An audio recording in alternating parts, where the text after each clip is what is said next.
Hip-hop is a revolutionary form of music. As a reaction to disco and continuation of funk, hip-hop represents a shift to the copy and paste paradigm that we recognize today as part of the information age. Hip-hop artists drew from funk and disco and some rock records to create new music. The instruments of the hip-hop artists were records. Hip-hop is not just rap music. It represents an entire culture, which includes emceeing, leading the party vibe as the master of ceremonies, which became rapping, DJing, mixing the music on turntables and adding effects like scratching, rapping, breaking or breakdancing, beatboxing, making rhythmic sounds with the mouth, looping, repeating musical beats or phrases again and again, sampling, taking sections from other records and inserting them into a hip-hop song, and graffiti, spray paint art, which was a form of art on public structures. In this presentation, we'll follow the rise to mainstream popularity of hip-hop from the late 1970s to the late 1980s by focusing on a few key artists. The Sugar Hill Gang were the first to produce a top 40 hip-hop hit with The Rapper's Delight.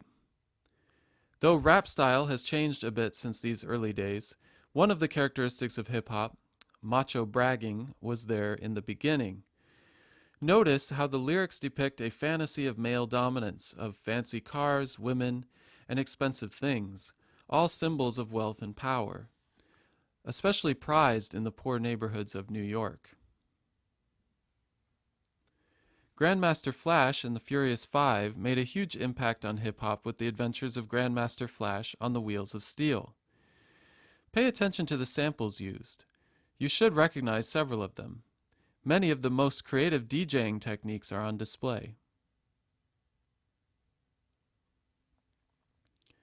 And the Message represents a more serious tone that would influence many socially conscious rappers to come. We'll watch the video of the song.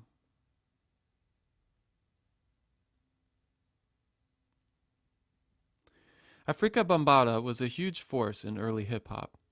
He believed and proved that hip-hop could unite the various gang factions in New York. Bambaataa also was an innovative producer who incorporated electronic sounds into hip-hop, inventing electro-funk.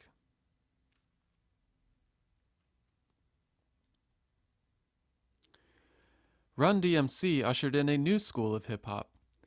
Hip-hop really comes into its own with Run DMC, who are seen here wearing large gold chains, an early form of the bling that hip-hop would be known for in the era of music videos. Let's listen to It's Like That, a rap that describes the economic plight of impoverished people. The message is clearly in sync with the Black Power movement, and the It's Like That refrain might remind you of the cathartic mournfulness of the blues, which says, that's just the way it is.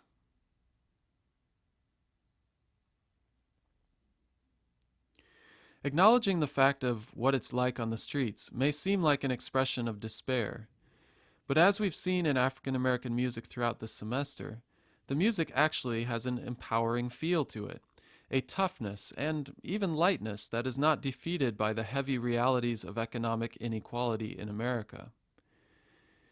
Keep in mind that this strain of American music, the unflinching confrontation with reality, has tended to occur in the music of lower-class African Americans, while songs offering escape from reality were often most popular among the white middle class in America.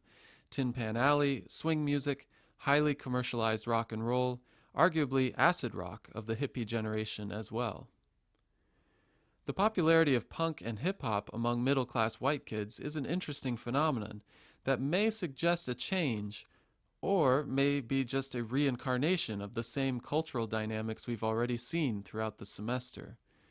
We'll come back to this later. It's Like That is a long narrative coming back to a refrain. Run DMC is following in the tradition of The Message, which puts the focus squarely on what's being said.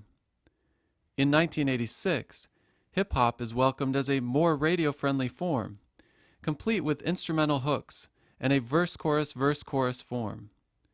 The popularity of hip-hop is clear in the hit song Walk This Way from the Raising Hell album. It may seem that Run DMC were benefiting from the familiarity of rock stars Aerosmith, but the reality is that Aerosmith's career was helped just as much by the marriage of hip hop and rock and roll. As you watch, notice the ways the music video displays breaking down of barriers between hip hop and rock. The video reminds me of the image of racial imitation and mockery that gave birth to the cakewalk, as well as the stories of white and black teenage dancers being separated in the 1950s with a rope down the middle of the room. That rope never lasts long when things start rockin', and yet we continue to see the barriers put back up again from one generation to the next.